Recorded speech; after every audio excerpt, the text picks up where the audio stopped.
paz que ao despertar de um novo homem nos induz. Te conclama, irmão, de última hora, a ingressar nesta seara de luz. Te conclama, irmão. Dizem-nos os bons espíritos que são chegados os tempos, é chegada a hora em que nós não devemos mais perder tempo com as coisas e com o tempo que temos aqui no planeta Terra. Diz o nosso querido amigo, palestrante, que todos os palestrantes da região escutam, ouvem e vão beber da sua fonte, Haroldo Dutra Dias, que nos resta apenas 42 anos para que o mundo de regeneração se instale no planeta Terra. E aí, seres do plano físico encarnados e seres do plano espiritual desencarnados hoje trabalham incessantemente para que o reino dos céus venha para a Terra, porque para nós o mundo de regeneração já será o reino dos céus. Quem não anseia com um mundo sem violência, quem não anseia com um mundo mais justo, quem não anseia no seu coração por um mundo mais feliz, quem não anseia andar na rua sem ter aquela vontade de xingar o outro quando o outro dá uma cortada em você, quem não anseia em receber uma ajuda gratuita quando precisar também não tiver ninguém por perto. Esse é o mundo de regeneração, porque dizem os bons espíritos que o mundo de regeneração tem como característica, tem como pessoas nele, seres que querem o bem. Então todos nós, né, Sr. Aristarco, estamos ansiando por esse mundo de regeneração. Mas estamos ainda naquele período em de colaborar para que esse mundo se instale. E aí, como fazer? Porque nós, seres humanos aqui encarnados, ainda somos muito apegados às nossas verdades, às nossas paixões, às nossas vontades. De que maneira garantir que a forma com que eu estou colaborando para a vinda do reino dos céus de Deus na Terra é exatamente a forma correta? O que garante o meu agir e a minha vontade realmente voltada para o bem, de forma coerente? Como saber se estou no caminho certo?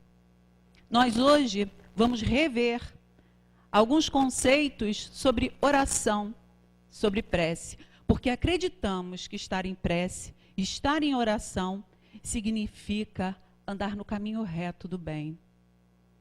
Procurar a orientação coerente, correta, quando nós estamos ali em dúvida, ou quando nós achamos estar fazendo o correto, mas alguém vem e diz que nós estamos fazendo errado. O espírita é aquele que procura refrear as suas más inclinações. E se ele já procura fazer isso, ele está constantemente preocupado se está acertando. Ele está o tempo inteiro se indagando se realmente está colaborando ou se não está atrapalhando em algum momento. Porque vontade todos nós temos, não é verdade? Mas nós ainda estamos assim embaçados com os argueiros, as traves nos nossos olhos que Jesus nos avisou. Então, quando a gente coloca aí no título como devemos orar, são reflexões sobre essa forma que nós devemos refletir. A oração é o primeiro dever de toda criatura humana, o primeiro ato que deve lhe assinalar o retorno à vida ativa de cada dia. É a prece.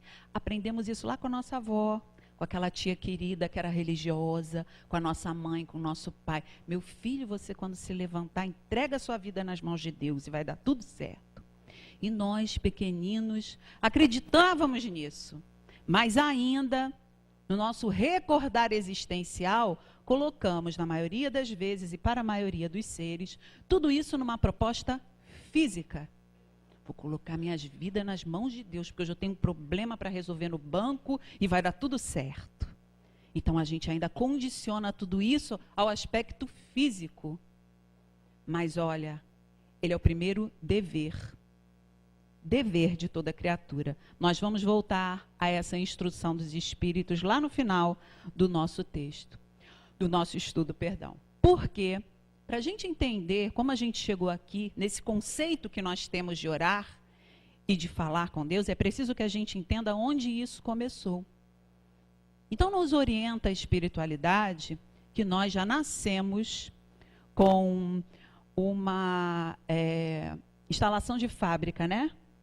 Como os computadores já vêm com a linguagem de máquina, nós já viemos assim com algumas concepções de que nós estamos aqui por algum motivo, de que existe uma força maior. Intuitivamente nós temos isso dentro de nós, sem entender bem o porquê.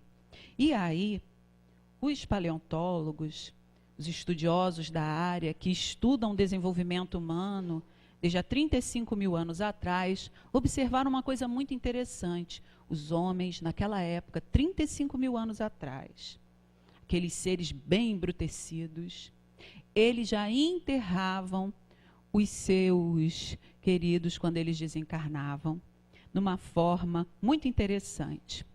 As ossadas eram enterradas em forma fetal, sempre viradas para o lado em que o sol iria nascer, como se solicitando um renascimento para uma outra vida, para uma outra oportunidade. Interessante, não é? Porque nós hoje, quando enterramos os nossos despojos, nós estamos o quê? Deitados de barriga para cima, né? Dentro de um caixão, a 7 palmos do chão, pensando no quê? Numa não contaminação, em não ter odor. Não existe esse conceito religioso, mas há 35 mil anos atrás era dessa forma que enterravam. E o mais interessante é que a terra seria, então, aquele útero onde nós renasceríamos numa nova oportunidade. O que não é isso, senão uma solicitação, doutor Lucídio? Estou solicitando ter esta nova oportunidade mais para frente. É essa crença que já vem dentro de nós, lá de fábrica, de que eu posso ter essa oportunidade mais para frente. E como eram os homens naquela época? Os homens naquela época, eles acreditavam em muitos deuses. Era o Deus do trovão, era o Deus do fogo, era o Deus da água, eram os deuses das forças da natureza. Porque as forças da natureza, Mariãozinha, eram muito poderosas, mais poderosas que os homens. Deveria ter alguém, então, que era um Deus que regia essas forças. E aí nós começamos a solicitar a esses deuses, através do quê? De oferendas aos nossos pedidos. Uma boa colheita, um bom ano, que aqueles animais se afastassem da nossa tribo. Começávamos assim o nosso despertar espiritual. Até hoje a gente vê pessoas que precisam oferecer algo em troca. Lá no dia 31 de dezembro, nós vamos na Praia do Forte, tem um monte de gente lá vestido de branco, pulando 7 ondinhas, oferecendo flores para Iemanjá. É errado? Não, para aquela pessoa que faz. Ela está naquela concepção ainda, naquela ligação de orar, da oferenda. Nós vamos evoluindo a nossa forma de orar e cada um tem o direito de estar no seu patamar. Será necessário isso ainda para nós espíritas aqui dentro da casa espírita? Para alguns não. Mas para uns ainda é necessário ver a foto do Dr. Adolfo Bezerra de Menezes e no dia 29 de agosto relembrar que foi o dia do seu nascimento e fazer uma oração, porque foi Dr. Bezerra de Menezes que nasceu há 184 anos atrás, no dia 29 de agosto. Bezerra precisa da oração? Não, nós precisamos. É errado? Deus vai nos castigar? Não. Nós precisamos e tudo nos é permitido nesse evoluir dos nossos conceitos. Não há por que a gente criticar, nem há por que a gente brigar. Estamos cada um nesse que a gente chama de patamar evolutivo. Mas, gente, pelo amor de Deus, não é patamar evolutivo. Patamar evolutivo. É um fato consciente. Não é uma arrogância espírita. É um fato. Todos nós estamos, assim como o doutor Bezerra de Menezes, Adolfo Bezerra de Menezes, está num patamar evolutivo muito superior ao nosso. Ele não tem arrogância nenhuma e nós também não temos aquela sensação de sermos inferiores a ele. Temos a sensação de que estamos a caminho para o lugar onde ele se encontra, para aquela força moral que ele já tem. Estamos a caminho. Então nós temos aí várias religiões politeístas que permanecem, inclusive, até hoje, porque respeitam o evoluir de cada ser humano. Então vieram as religiões monoteístas. Terminaram as oferendas? Não. Até hoje, em algumas religiões, a gente ainda oferta, não tem? O altar, e vamos fazer a oferta do nosso sacrifício. Ainda precisamos pensar a oração, muitas vezes dessa forma: estou ofertando, vou fazer jejum. Faço jejum, que é para eu conseguir aquilo. E eu ouço alguns colegas meus que não são espíritas falando sobre isso e vejo a fé que eles colocam nessa ação e nessa atitude. É errado? Não, é o momento deles. Eles estão ali imbuídos dessa fé, desse amor, desse devotamento. E nós temos aí ainda aquela visão daquele Deus ali, poderoso, daquele Deus, né, viril, aquele Deus que manda, que ordena, de dedo em riste, apontando os seres humanos que não andam segundo a sua lei. Mas nós estamos evoluindo. Nós estamos aprimorando esse nosso conceito de Deus. Há 2000 anos, Jesus veio e nos trouxe um Deus um pouco diferente. Um Deus mais amoroso, um Deus Pai. É verdade que um pai judeu, porque Jesus era judeu. Então, um pai que cuida dos filhos, um pai que não deixa faltar nada a eles. E é claro que nós traduzimos isso novamente para o material. Um pai que quer o nosso bem, a nossa saúde, que nos recebe de braços abertos quando nós erramos na estrada, quando nós o abandonamos. Mas ainda esse Deus aí, ó. Esse Deus forte, esse Deus que pune. E a punição é uma coisa que está imbuída dentro de nós. É uma ideia que para nós fica muito difícil ainda de largar. Toda vez que algo dá errado em nossa vida, a gente vai, meu Deus, eu estou pagando por isso. É a lei da causa e efeito, é a lei de ação e reação. Ah lá, estou sofrendo por isso. Existem várias concepções do monoteísmo, e eu aprendi isso fazendo esse estudo, mas o que a gente mais conhece é aquele monoteísmo trinitário, né? O Deus é único, mas nele estão 3 diferentes pessoas: Deus Pai, Deus Filho e Deus Espírito Santo. E uma vez eu ouvi de uma colega de outra religião que dizia que o Espírito Santo são os anjos que vêm em nome do Senhor. Oh, que beleza, que maravilha. Porque é isso mesmo. Então nós, espíritas, já entendemos esse Espírito Santo como os espíritos que vêm realmente fazer a vontade de Deus. Vem servir de elos entre nós e a divindade, porque somente Jesus viu Deus face a face, pelo que nós temos notícia da espiritualidade superior. Não consigo eu entender quem é Deus, nem que é Deus. O próprio Allan Kardec, na sua primeira pergunta do Livro dos Espíritos, indaga que é Deus. E os espíritos dizem? Não. Por quê? Porque nós não temos condições de entender quem é Deus. Nós já entendemos das suas atribuições. Que Deus é amor, que Deus é justiça, que Deus é onipotente, onipresente. Que Deus está em todos os lugares. Então aqui é a casa do Senhor? Deus está aqui? Deus está aqui.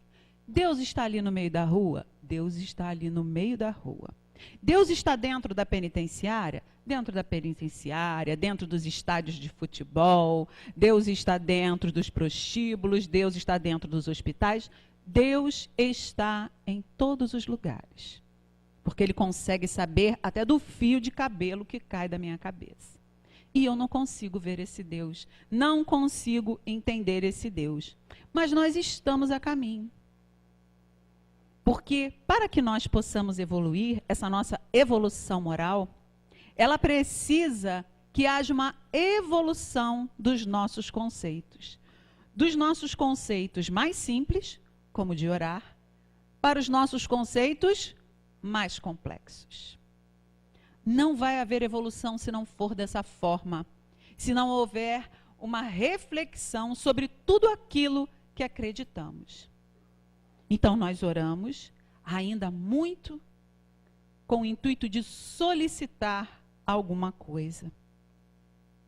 Mas para solicitar alguma coisa, é preciso que entendamos a lei de Deus.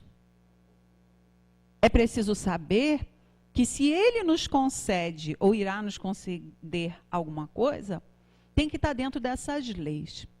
E outro dia lá no Ceareiros a gente conversava num grupo de estudo sobre saúde, e o nosso companheiro falou que de vez em quando realmente achava Deus muito injusto. Que a gente se sentia mesmo muito chateado. Por que que algumas coisas aconteciam com a gente e não aconteciam com outras pessoas na mesma velocidade ou da mesma forma? E aí a gente refletiu com ele da seguinte forma: companheiro, na sua casa você tem regras? Todos nós temos regras na nossa casa, não temos? Com os nossos filhos, com os nossos netos.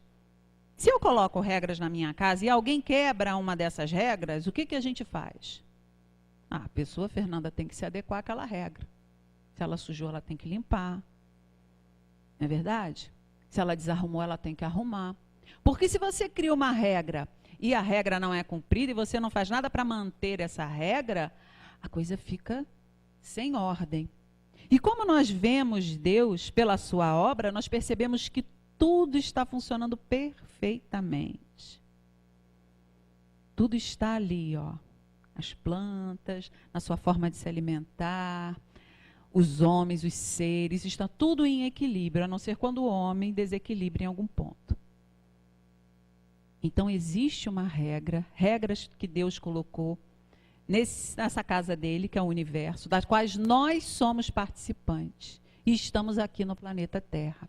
São elas a lei de justiça, a lei de ação e reação ou de causa e efeito, e a lei do amor e da caridade.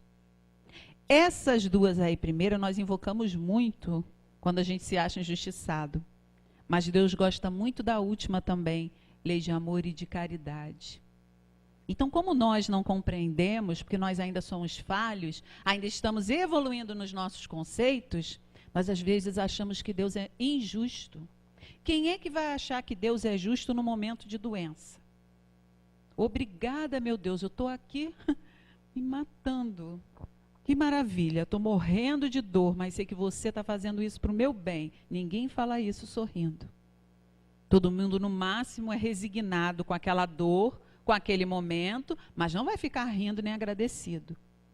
Porque ali é o seu momento de testemunho. É o seu momento em que ele tem que demonstrar outros valores. Nós não conseguimos entender. Nem Jesus, no momento do seu suplício maior, ficou rindo. Gente, beleza. Daqui a pouco estou no meu mundo, no meu reino. Ó, beijo, tchau. Ele não fez dessa forma. Ele sofreu toda a dor física. Resignou-se quanto a ela e tinha fé e esperança de que daqui a pouco, daqui a alguns instantes, estaria liberto daquela situação. Então, nós também somos assim. Mas existe todo um conceito amoroso em cada coisa que nós passamos. Existe uma visão individual da espiritualidade que cumpre, que vem cumprir as leis de Deus sobre a nossa vida quando nós estamos dentro desse momento aflitivo, angustioso, que é às vezes a dor física, que é às vezes a falta da nossa saúde. Quando nos falta isso, existe também um propósito. Porque nós, provavelmente, quebramos a lei lá de cima. Fizemos algo que está reagindo em nós, que precisa ser de novo reequilibrado. Porque não existe punição, existe um reequilíbrio. O que é difícil, por exemplo, para alunos numa série entender. Então, se o aluno ele fica em recuperação por 3/10, ele acha um absurdo. Ele vai apelar para a lei de amor e de caridade. Misericórdia, professor. Mó arredonda essa minha notinha aí. Mas às vezes o professor fala, não, esses 3/10 são os décimos que eu vou usar para que você aprenda mais. Ele vai entender isso? Às vezes nem o pai nem a mãe entendem. Um absurdo. Deixar a criança por 3/10. E eu costumava dizer para os meus alunos, não, eu deixei por 5,3. Porque você tinha até 10 para fazer. Então não é complicado isso? Nós não enxergamos dessa forma ainda. Nós enxergamos sempre da forma que está nos prejudicando. Então nós achamos que estamos sendo punidos. E não que estamos tendo uma nova oportunidade para aprender aquela lição. É exatamente assim. Por isso a gente fala que nós estamos evoluindo dos nossos conceitos mais simples para os mais complexos. Porque lá, quando eu comecei a evangelização, que era aqui no Trabalhadores de Jesus, a gente falava lá para as crianças, se você chega na sua casa e não sabe colocar o tênis, a roupa suja, no lugar que ela tem que colocar, como é que você vai reorganizar seus sentimentos mais tarde? Então nós, pais, avós, nós vamos o quê? O encaminhamento dessas crianças nesse sentido, porque ela tem que aprender a ser disciplinado. Disciplinado no sentido de fazer o que é certo, no momento certo. E ele está indo do concreto para o abstrato. Ele está indo das coisas materiais, que ele pode organizar fisicamente, porque ele está aqui encarnado e precisa seguir essa regra, para as coisas abstratas, sentimentais, intelectuais, morais, que ele também um dia vai precisar começar a fazer. E eles começam a fazer cada vez mais cedo. Mas Jesus nos orienta quanto à nossa forma de orar. Diz ele que não façamos como os hipócritas que fingem orar, ficando em pé nas sinagogas para serem vistos pelos homens. Entrem para o seu quarto e com a porta fechada, façam em segredo sua oração ao Pai. E ele, vendo o que se passa em segredo, dará a vocês a recompensa. Ó, Jesus esperto, falando com um monte de judeu. Tem que falar de recompensa para os homens brutos daquela época. Mas vamos entender o que Jesus falou.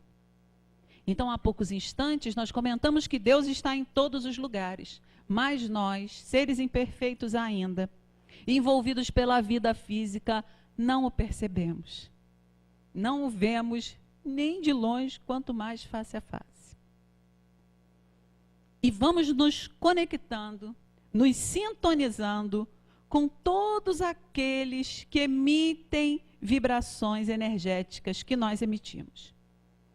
Então, se algo acontece errado no meu trabalho e alguém me prejudica, ou eu percebo assim, imediatamente eu crio uma conexão mental com aquela pessoa e começo a emitir vibrações contra ela.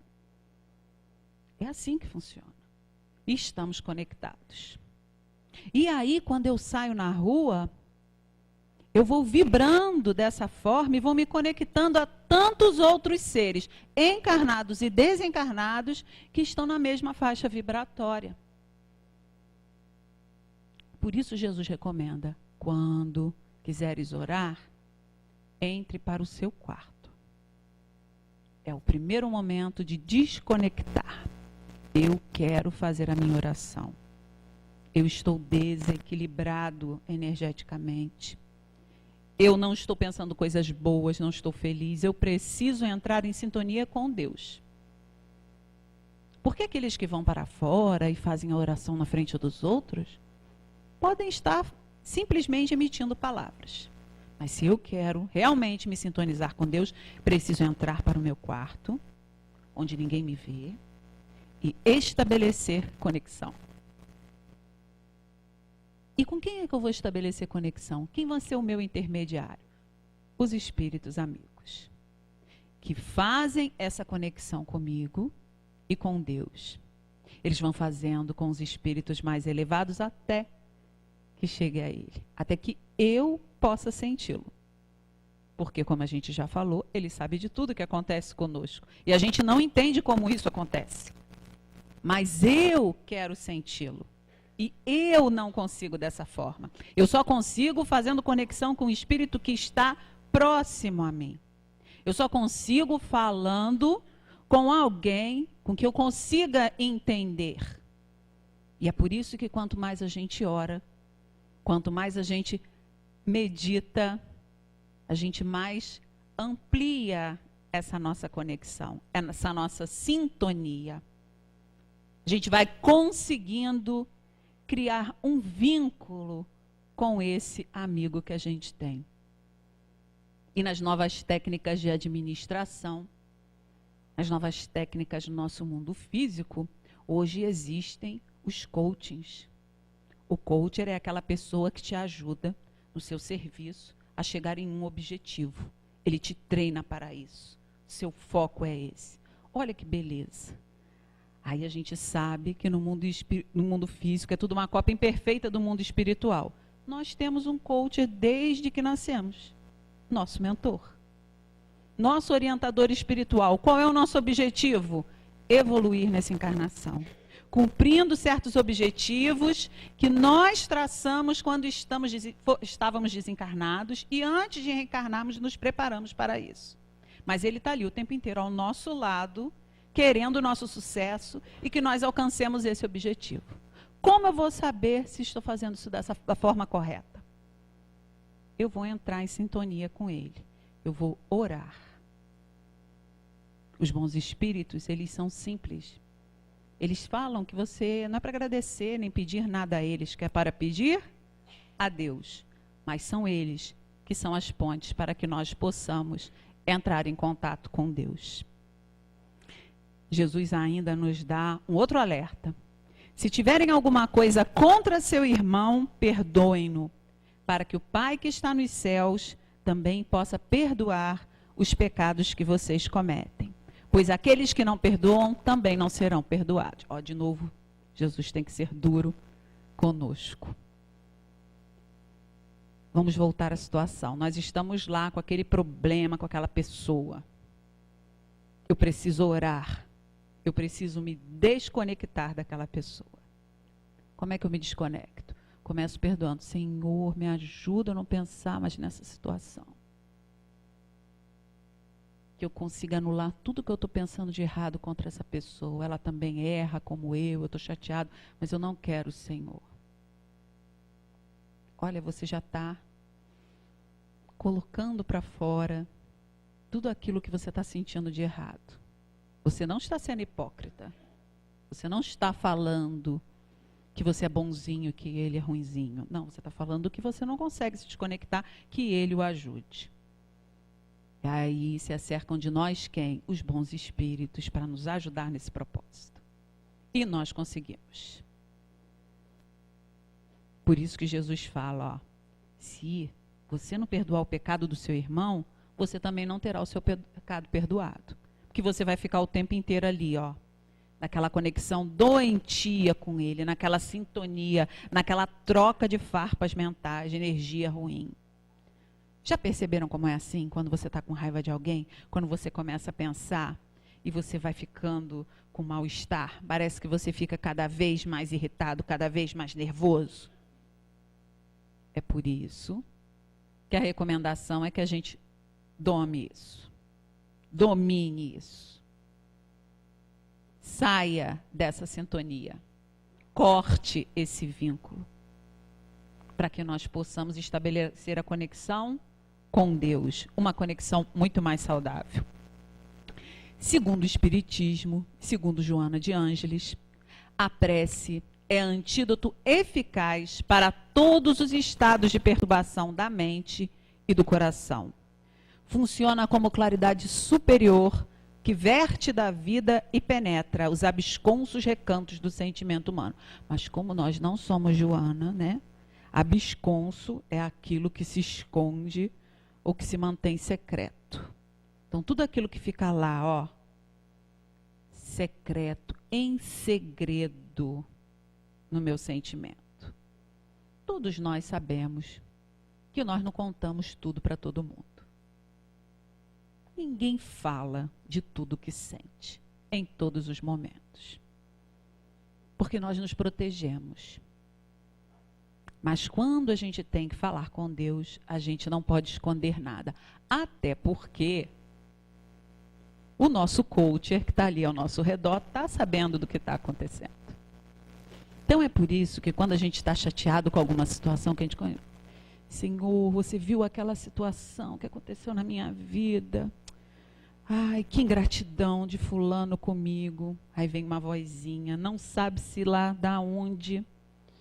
Aquele sentimento diz assim, mas você lembra quando você sentiu isso e fez isso com fulaninho? Aí aquela lembrança vem na sua mente e você não queria pensar nisso agora. Mas é a resposta de Deus. Essa é a recompensa que Jesus fala. Ele não falou que nós íamos ganhar em segredo uma recompensa? É a explicação do porquê a gente está passando por determinada situação. Mesmo que a explicação seja assim, né, Mariazinha? Quem sabe não foi algo que aconteceu com você no passado? Você fica, será, Senhor, que foi algo que aconteceu no passado? Aí não vem mais resposta, tipo assim, aguarde as cenas dos próximos capítulos. Quando desencarnar, você vai ver. É mais ou menos por aí. Porque às vezes tudo que nós queremos é uma explicação de por que aquilo está acontecendo na nossa vida. E quando nós estamos em prece, ruim demais, não, é mentira. Quando a gente está em prece, o nosso mentor, o nosso orientador espiritual começa a dialogar mentalmente conosco. E dialogar com o mentor é uma coisa linda, porque ele fala aquilo que a gente precisa ouvir. Então, brotam na nossa mente as informações que são necessárias para que a gente tenha compreensão daquelas situações em que vivenciamos. E às vezes não é bem aquilo que a gente queria ouvir. Mas depois de uns 2 minutos a gente se rende e fala, é verdade. Provavelmente eu já fiz isso com outra pessoa e hoje tenho aqui a situação para que eu apreenda a não fazer mais isso. Não como punição, voltamos a falar, mas para que eu apreenda. Para que eu verifique que aquilo não foi bom para mim. Então naquela época foi por isso que não foi boa para outra pessoa. Que dessa vez eu tenho a oportunidade de verificar a outra forma, do outro lado, do que está acontecendo. E a oração, como esse diálogo entre nós, seres que nos amamos, mas profundos amigos que querem o bem um do outro, serve para isso, Mariazinha. Allan Kardec, que foi o codificador da nossa doutrina, um ser perfeccionista naquilo que queria fazer, dotado de um bom senso maravilhoso, que devia incomodar os espíritos, que às vezes eles falavam assim, você já perguntou isso? Já te falamos isso? Ele ficava ali, ó, perguntando. Pede um esclarecimento e quer saber se agrada a Deus a nossa prece. Olha o que os espíritos respondem, que para Deus a intenção é tudo. Então aquela prece maquinal, com Deus me deito, com Deus me levanto, com a graça de Deus, divino Espírito Santo, né, que a gente aprendeu lá, pode ser linda, se ela tiver a intenção. Senhor, contigo me deito, contigo me levanto. Com a tua graça e dos bons amigos que estão aqui comigo, me auxilie nesse momento. Simples, né, senhor Starco? Simples como toda prece tem que ser. Mas a minha intenção reveste aquele pedido, aquela solicitação de uma beleza inconfundível. Que eu sinto a recompensa, me sinto envolver por essas energias que vão acalmar o meu corpo, o meu coração, me fazer ter um sono profundo e reparador. Porque é isso que o corpo físico precisa, um sono profundo e reparador. Enquanto o espírito liberto procura ir a algum lugar onde ele possa angariar mais conhecimentos. Né? Porque a gente não vai nem falar de trabalhar, que a gente não sabe se já está apto a isso. Mas se a gente puder estar em algum lugar aprendendo, já vai ser muito bom, enquanto a gente dorme.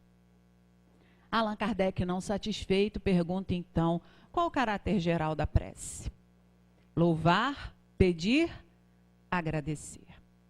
Então nós, que há 35 mil anos atrás começamos solicitando através de oferendas, já louvamos e já agradecemos.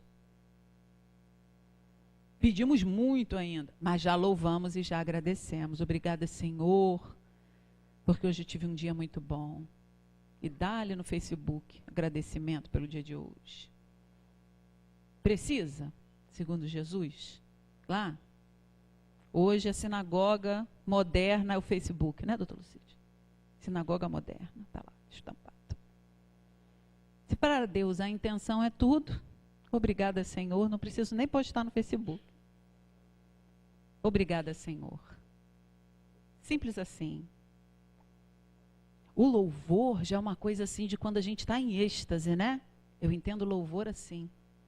Então nós temos músicas espíritas que são louvores, como os nossos irmãos evangélicos, como os nossos irmãos católicos. Às vezes a gente simplesmente se sente sair do nosso normal, porque vê uma imagem muito bonita, um dia lindo que está fazendo desde ontem em Cabo Frio, um sol maravilhoso, uma lua mais linda ainda. A gente louva, Senhor, que beleza é essa? Isso é um louvor. Por estarmos aqui agradecidos nesse momento, pela oportunidade. Quando estamos entre amigos, Senhor, obrigado, tive um momento ótimo com a minha família, te agradeço, mas estou te louvando, porque isso é uma bênção, é um momento único, eu não sei se será possível se repetir da mesma forma. Então esse é o caráter geral da prece. E a prece, como a gente falou, o homem, através dela, obtém o concurso dos bons espíritos que acorrem a sustentá-lo em suas boas resoluções e a inspirar-lhe ideias sãs. Ele adquire, desse modo, a força moral necessária a vencer as dificuldades e a volver ao caminho reto, se deste se afastou. São as vozezinhas. Você lembra?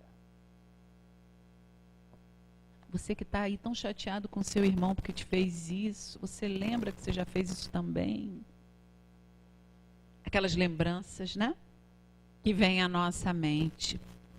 Qual é o objetivo? Nos punir? Nos explicar? Sim. Mas que nós possamos voltar ao caminho reto. Acho bonita essa história, voltar ao caminho reto. Significa que a gente se afastou temporariamente, mas pode retornar. Porque nós já temos esse comprometimento. Só tem 42 anos. Nós já temos esse comprometimento. Eu não sei se é 42, 42,5, 43, 44. A gente bota assim, né? O irmão estudou tanto, a gente acredita. Vai fazendo referência ao mesmo. São qualidades da prece. A discrição. Não devemos nos colocar em evidência. Senhor, você sabe como eu tento. Nossa, eu trabalho de sol a sol. Não precisa falar, ele já sabe. Não se coloque em evidência. Né? Fala do que você quer, o que você solicita. Sinceridade. Não preciso enfeitar as minhas orações com frases lindas. Tem gente que não ora no centro espírita nem a nada, porque diz que não sabe fazer prece bonita. Não precisa. A intenção é tudo. Já nos disseram os espíritos. Então, para que eu preciso ter vergonha de fazer uma prece aqui na frente? Não, pode ser simples, rápida. Não tem necessidade. Perdão aos outros. Para eu estabelecer a sintonia necessária. Humildade. Preciso esquecer do orgulho e da vaidade que eu tenho. Casa um pouquinho com aquela da descrição, né? Preciso tirar isso que fica assim, enfeitando, me enfeitando. As coisas, né, Senhor, eu não faço isso, porque assim, sabe, nesse ponto eu não vou deixar para próximo, isso é orgulho. Isso eu não consigo aturar, Senhor. A pessoa falando isso para mim realmente não dá. Então o Senhor dá um jeito de me orientar de outra forma. Provavelmente você está propenso a se cercar de espíritos que vão falar assim, você concordo com você. É isso mesmo. Porque quando a gente ora e estabelece sintonia, a gente tem que procurar as boas sintonias, né? Quando a gente vai ali fora, então tem um monte de gente querendo fazer sintonia com você. Ah lá, concordo com você, bem viu o que aconteceu lá dentro. É isso mesmo. Faz isso não. E a gente fica se sentindo fortalecido. Tem gente que tem uma força, né, para fazer e para falar e dar opinião, às vezes de coisas contra os outros, está ali, sendo amparado. Porque nós vamos encontrar pessoas que nos auxiliem para tudo no mundo espiritual, assim como no mundo físico. Se eu me propor a ser uma excelente professora, eu vou encontrar no mundo espiritual pessoas que queiram, junto comigo, serem excelentes educadores. Vão me ajudar a encontrar caminhos para proporcionar aprendizado para o meu aluno. Se eu quiser ser uma péssima professora, vendo só os meus direitos, eu vou encontrar também uma gama desse tipo de profissionais desencarnados, falando isso mesmo. Não pode ser assim, as coisas não vão mudar assim, tem que acontecer de outra forma. Nós vamos sempre encontrar parcerias, sempre. Depende daquela que nós procuramos. Então, precisamos ser humildes. O humilde fala assim, eu não sei se estou fazendo certo, Senhor, me oriente. Opa! Eu estou procurando o que é certo. Eu posso não saber, Mariazinha, mas eu estou procurando. Eu posso errar ainda, mas eu quero fazer o certo. Mas eu quero fazer o coerente. Mas eu quero ser melhor do que eu fui ontem. Então, eu estou procurando uma parceria que me oriente nesse sentido. Eu sei que eu tenho um mentor, mas eu sei que eu tenho várias outras coisas que eu posso conseguir mentores durante um curto período de tempo. Orientadores durante um curto período de tempo para alcançar aquele objetivo. Tem N aí. Se eu resolver estudar música, que eu queria tanto, mas não consigo. Mas se eu resolver estudar música, né, Tiago? Com certeza vai vir alguém e falar assim, estamos aqui, Fernanda. Nós vamos, se você tiver disciplina, a questão da disciplina sempre, nós vamos estar aqui para te orientar. E aí pode chegar em um determinado momento, assim como na vida física, que aquele orientador já não me baste, vamos para outro. Fernanda, você já aprendeu tudo com esse aqui, vamos a outro. Estamos assim, gente, imersos nesse mar de possibilidades de evolução intelectual e moral. Se eu me proponho a falar em público, qual a proposta que eu tenho para a minha vida? Então vão vir aqui orientadores da casa, que vão conduzir a minha fala. É lindo, toda a prece inicial de toda a casa espírita tem isso, envolva o palestrante. Eu falo, envolva sim, Senhor, envolva e não me permita falar nenhuma bobagem. Vamos falando só o que vai servir para os companheiros que estão aqui hoje. É a proposta. A gente precisa esquecer desse orgulho e dessa vaidade. Só vou falar o que eu planejei. Não posso sair dali. Não existe isso. Precisamos falar aquilo que precisa ser dito e refletido. Examinar apenas os nossos defeitos. Porque eu sei quem eu sou, Senhor. Eu sei que no meio eu posso falar alguma bobagem. Então me ajuda a não falar. Me ajuda a realmente canalizar para aquilo que eu preciso canalizar. E comparar-se apenas consigo mesmo. Que isso é uma coisa que a educação que nós conhecemos, ela ainda está demorando para aprender, para interiorizar. Já viram aquela fotinho no Facebook? Que tem um elefante, tem um peixinho dentro do aquário, tem um macaco, um cachorro, tal, e tem uma banca examinadora, e tem uma árvore atrás deles. E aí o cara fala assim, vamos ser justos com todos, todo mundo tem que subir aquela árvore. Será que o peixe vai conseguir subir a árvore? E mostra eles assim, olhando uns para os outros, né? Aonde está a justiça disso? A justiça é a seguinte, cada um de nós tem um objetivo, e nós temos que nos superar. Eu não estou concorrendo aqui com ninguém. Não estou concorrendo com o Jailton, não estou concorrendo com a minha mãe, não estou concorrendo com nenhum de vocês, eu estou concorrendo comigo. Olha que lindo. Eu não tenho que ser melhor do que ninguém aqui, eu tenho que ser melhor do que eu. É isso que interessa a Deus. Que eu seja melhor do que eu fui ontem. Eu estou aqui trabalhando nesse sentido. Então, cada um de nós precisa ser melhor do que foi ontem. Se você, há 3 anos atrás, tinha um defeito, uma coisa que você não conseguia superar, e continua com a síndrome de Gabriela, não mudou nada, não deu nenhum passo na direção de se transformar, você está perdendo pelo menos um objetivo da sua encarnação.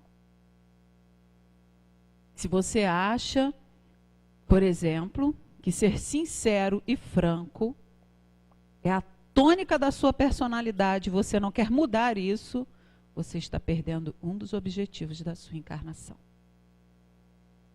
Se você não abre mão dos seus conceitos, se você não para ouvir os outros ou a argumentação dos outros, você está perdendo um dos objetivos da sua encarnação. Porque nós temos que nos olhar de forma franca e sincera, nos olhar. E a prece, o momento da oração, é o melhor momento para que possamos perceber o que precisamos mudar em nós mesmos. Não no outro, em nós. Causar essa transformação íntima, ao ponto das pessoas falarem, nossa, como fulano está mais calmo, mais tranquilo, mais seguro, mais feliz. Porque isso transparece do nosso espírito. Isso vem à tona. Isso mostra como nós melhoramos. A cura, a melhora espiritual não estão dentro de uma casa espírita. Ela apenas nos fornece reflexões, instruções, orientações para que nós possamos fazer o trabalho. Ou seja, ela nos dá as ferramentas. Todo o trabalho pesado, braçal, nessa transformação é nosso. Não tem espírito, Bezerra de Menezes, Jesus, que vá causar uma transformação em você, se você não estiver predisposto a pegar as ferramentas e trabalhar em prol de si mesmo. A prece, então, é o nosso norteador. E lá, no item 25, isso? Item 25 do capítulo 27, o Espírito nos relembra uma coisa muito importante. Já vos tendes lembrado de pedir-lhe a vossa melhoria moral? É para isso que oramos. E diz mais, a prece pode ser de todos os instantes, sem ocasionar nenhuma interrupção aos vossos trabalhos. Assim ditas, ao contrário, elas o santificam.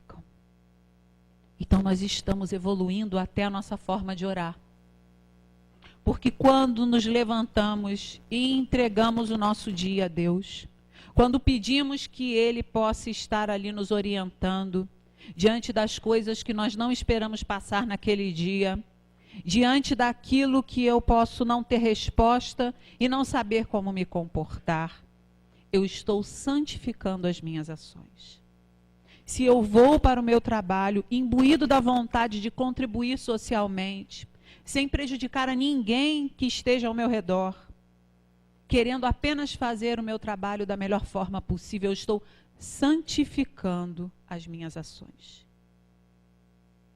Não sou eu que estou falando, não. É a página que está lá no Evangelho segundo o Espiritismo, no item 25.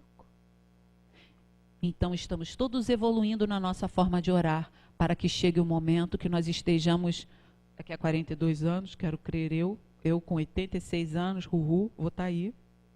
Estamos lá o tempo inteiro conectados, se eu não tiver, vou estar do outro lado, conectado com vocês aqui, Vamos estar o tempo inteiro sintonizados com Deus, ou com aqueles que são encarregados de fazer a vontade de Deus. Olha que dia lindo que será isso. Nós já tentamos. Todo mundo aqui já tenta. Todo mundo aqui já está se desapegando das suas paixões no seu lidar diário. Todos nós já estamos conseguindo trabalhar com ética e moral. Porque isso passa por esses conceitos. Se eu ainda vou para o meu trabalho, ou ainda estou realizando tarefas questionáveis moralmente e eticamente, eu não vou conseguir me sintonizar com Deus.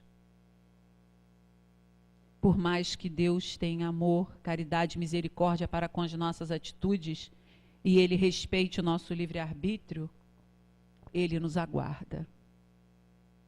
Ele espera que nós possamos mudar. Todos os grandes ditos santos, todos os homens de bem, deram esse passo no sentido de conquistar a sua encarnação, de alcançar os seus objetivos espirituais, de evoluir. Nós um dia chegaremos a ser Adolfo Bezerra de Menezes, que abandona toda aquela convenção de ser um bom e grande médico e trabalha como médico. Nós ainda vamos chegar lá. Mas nesse caminhar, nós podemos, dentro da nossa profissão, sermos éticos e morais. Aí nós vamos estar sempre muito bem acompanhados. Vamos estar constantemente sendo orientados. Nós, a pátria do Evangelho, que recebem espíritos ainda, como nós, equivocados, cheios de problemas, que ainda carregamos em nós as nossas más inclinações, as nossas paixões, orgulhos e vaidades, precisamos dar um passo adiante nesse sentido. Então, quando fizermos isso, conquistaremos essa sintonia perfeita. Se descesseis ao fundo da vossa consciência, quase sempre depararíeis em vós mesmos com o ponto de partida dos males de que vos queixais. Pedi, pois, antes de tudo, que vos possais melhorar, e vereis que torrentes de graças e de consolações se derramará sobre vós. O Evangelho segundo o Espiritismo, no capítulo 5, no item 4. E para terminar, meus amigos, Emmanuel nos diz o seguinte: a oração dentro da alma comprometida em lutas na sombra assemelha-se à lâmpada que se acende numa casa desarranjada. A presença da luz não altera a situação do ambiente desajustado e nem remove os detritos acumulados no recinto doméstico. Entretanto, mostra sem alarde o serviço que se deve fazer.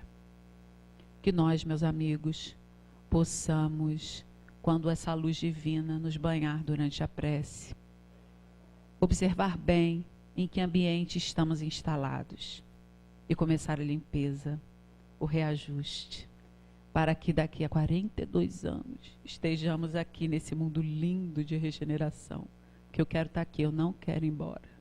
E espero que todos estejamos juntos. Muita paz.